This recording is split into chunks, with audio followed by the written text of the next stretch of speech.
Pripravím si 10. a popri tom vám porozprávam o fenoméne FOMO. Tento pojem by sme si mohli najprv vysvetliť, aby pre tých, ktorí o tom možno nepočuli, ale FOMO alebo aj Fear of Missing Out je strach z toho, že prichádzate o informácie, udalosti alebo skúsenosti, ktoré by vám mohli zlepšiť život. Samozrejme, zlepšiť život len vo vašich očiach. Je to už dlho existujúci fenomén, ale zvýraznil sa hlavne v dnešnej dobe, a to pomocou sociálnych sietí a sociálnych médií, kde každodenne príjmame kopec informácií alebo vidíme kopec fotografií, videí, záznamov, či už sú to naši kamaráti alebo len osoby, ktoré sledujeme, alebo sú to celebrity. A častokrát to má na nás negatívny vplyv. Ide o to, že človek tým, že konzumuje toľkoto informácií, tak si začína vytvárať obraz, ktorý je trošku skreslený.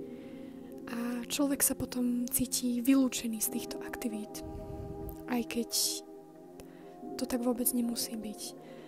Začne byť nespokojný s vlastným životom, pretože má pocit, že nedosahuje takú formu napríklad sociálnej aktivity, ako vidí na sociálnych sieťach, a má pocit, že je menej sociálne angažovaný ako ostatní ľudia.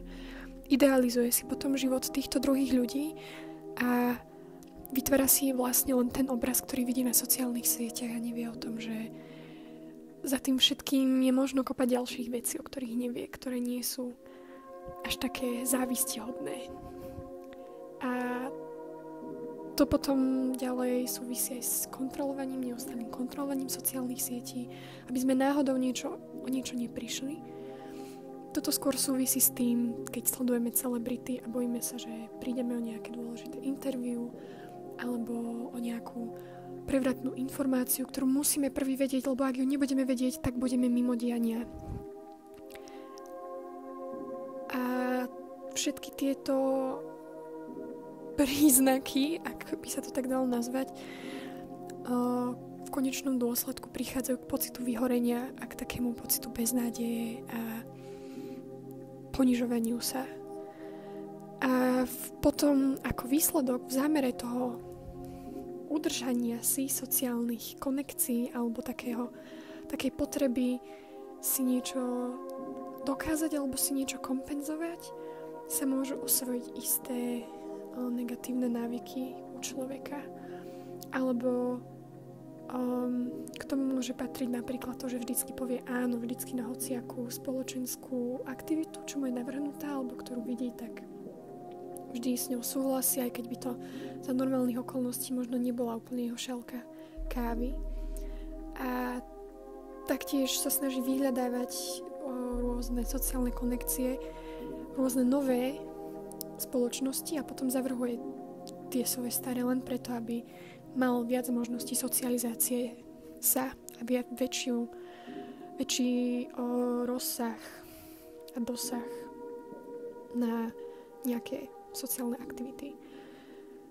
Hovorím o tom pretože som s týmto veľmi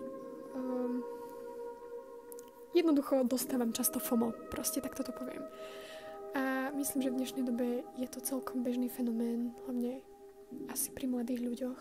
A je to niečo, čo absolútne negatívne vplýva na individualitu mladého človeka a úplne ho to proste dostáva do koncov a je jednoducho, ten pocit vyhorenia, ktorý som už spomínala. A preto sa treba zbaviť FOMO.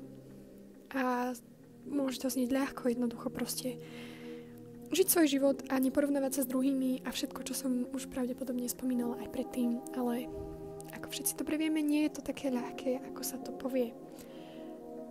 Ale verím, myslím si, že kopec ľudí sa stotožní s tým, že prežíva niečo takéto v živote a chcelo by sa toho zbaviť, alebo možno ešte nevie, že sa toho chce zbaviť, ale je ja by som sa toho chcela zbaviť. Pracujem na tom a chcela by som jednoducho sa naučiť žiť v momente a žiť ten svoj život a netrápiť sa tým, čo robia ostatní.